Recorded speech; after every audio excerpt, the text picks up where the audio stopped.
Hey everybody, welcome to the channel Thinking Theology. I'm Don. Today we're looking at another Richard Dawkins one. When I grab these things off the net, I grab them sometimes weeks in advance, sometimes a month in advance of me reacting to what's in them. So I don't always know. But this is Richard Dawkins, and it's the question he's being asked is, do you think all religion is equally dangerous or bad or something to that effect? So let's see what he's got to say. It's a short, but shorts are enough to get me going. I don't need a whole bunch, but I don't take a dogmatic stance on things. I simply point out how the arguments come across to me and other information I think is relevant to the discussion. And do you think all religion is equally bad? No, of course not. I think all religion is probably equally misguided, but some religions are worse than others where their effect upon human behavior is concerned.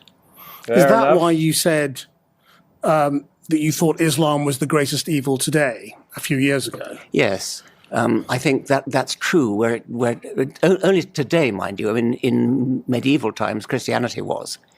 But Christianity has rather sort of grown out of that.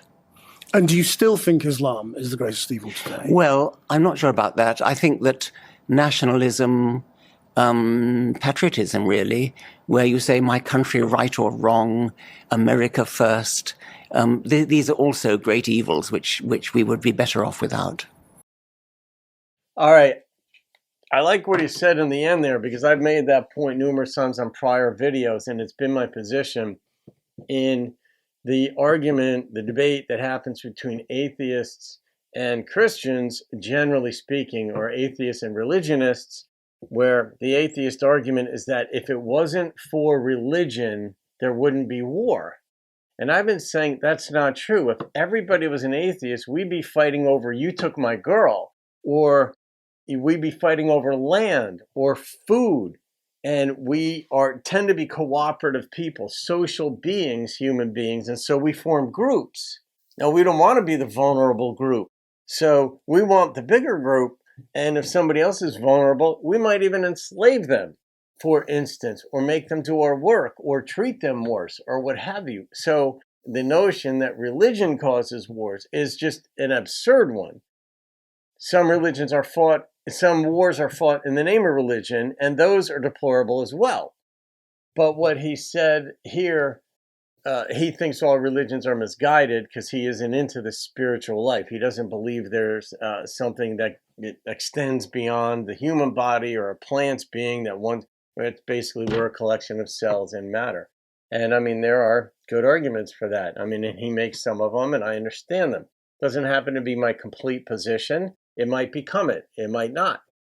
To me, it does make sense that something preceded the matter that we see in the universe. It just the way we understand beginnings and process thought, that it just makes more sense to me that the matter in the universe didn't just always exist, and then eventually humans came along and we make up this idea of God, or a supreme being or a deity. It makes more sense to me that there was some power, some energy somewhere that we might call loosely a person or a deity or some being that could have brought matter into existence in some way. But I have no way of knowing that. And as far as what happens when we die, the unfortunate part of the script, whether we're an atheist, Christian, whatever religion we are, Catholic, Islam was brought up in here, we have to die to find out if we were right. And if there is no afterlife, it's a moot point anyway, because none of us will know any better or worse at that point. But I like the way he worded it, that some religions are more misguided, and those are the ones that are more insistent. And he took off on that theme when he said nationalism, for example, that my country is better than yours and we're right. We automatically take up the right cause for our country or our religion, or right down. Those are equally bad.